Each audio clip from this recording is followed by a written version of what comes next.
This will have absolutely nothing to do with the coronavirus epidemic. It's about the ultra-rich.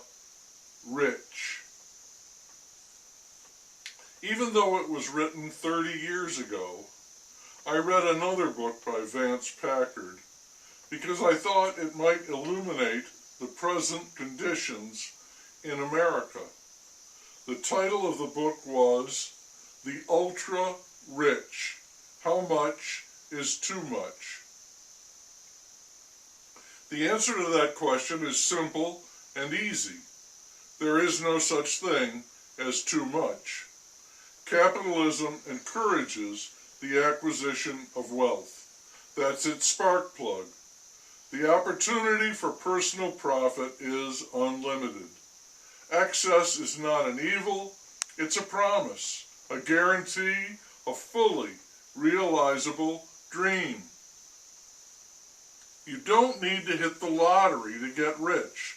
You need a solid business plan. And today, even more than when Packard wrote this book, we have a fantastic concentration of mega wealth among a small number of people who have become known as the 1%ers, even though the actual fraction is much smaller than that. This tremendous division, not between the haves and the have-nots, but between the have-it-alls and the have-it-less-than-thats, is troubling for many reasons. One being that politicians, in the name of social justice, can pander to the huge number who have less than that, calling for redistribution policies, which are basically having your cake and eating it too. Freebies. The chasm of wealth creates a dissonance, a tension, and a dissatisfaction so deep and grinding that it can lead to unrest and even revolution. Ignoring this is dangerous. Unfortunately, I did not find Packard's book to be any kind of a guide. He interviewed 30 people with an average reported fortune of $330 million. Instead of being rich in social analysis, the book was more of a lifestyles of the rich and famous, catered by that insufferable prig of yesteryear, Robin Leach. Packard hobnobbed with centimillionaires and billionaires, dishing what he could of their flauntings and foibles. It's one of those want to peek behind the curtain books. It has a nosy interest. It wasn't easy finding 30 extremely wealthy people who wanted to talk. One thing money can buy is privacy. Exclusive means they live in the world of their choosing and keep everyone else out. Reclusive is an even greater extreme. Yet these people also want to be known. If not vain, they do believe, because they have so much money, that they are in some way special. They must be. How else to account for the astonishing success? They come in two forms. Those who made their fortunes with what Packard calls a high level of thrust, and those who inherited their money, had it thrust upon them.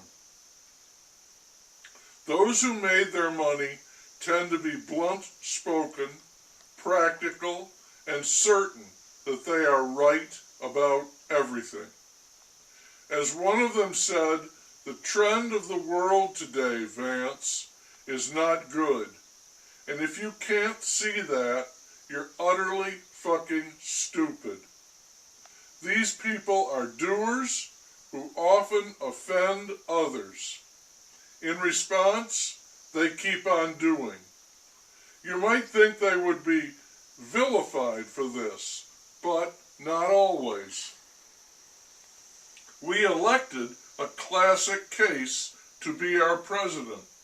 He sneers and appoints and fires and taunts and tweets and stirs up fierce animosity, dismisses his opponents, invites impeachment.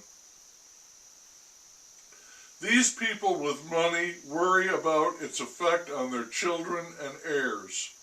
They think it will kill ambition and destroy, not advance, their lives. And it is true that people who inherit vast sums can find their way at a young age into unhappy situations, bad marriages, untrustworthy business partners, drug and alcohol abuse.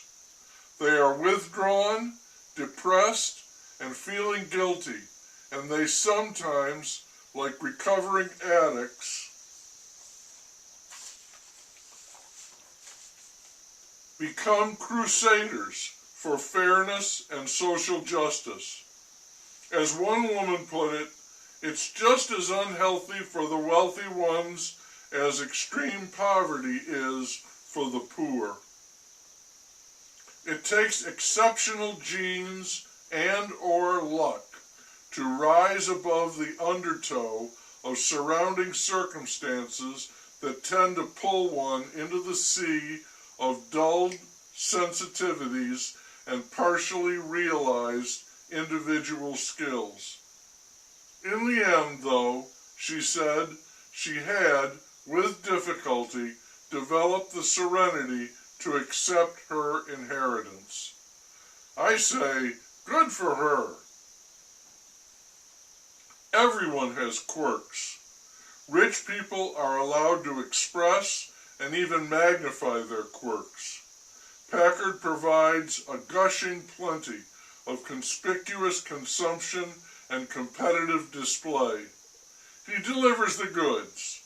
I can sum up Palm Beach with the example of a baroness who had 100 people in to celebrate the birthday of her poodle. Packard finds no sinister connection between wealth and power, the same for wealth and consumption patterns. At the close, he calls for social responsibility from the rich, a noble calling, but also a generalization with no specific meaning, except maybe a possible tax shelter. It also smacks of the socialistic policies of the liberal progressives, offering their platitudes to the multitude so that they can get a taste of the good life too.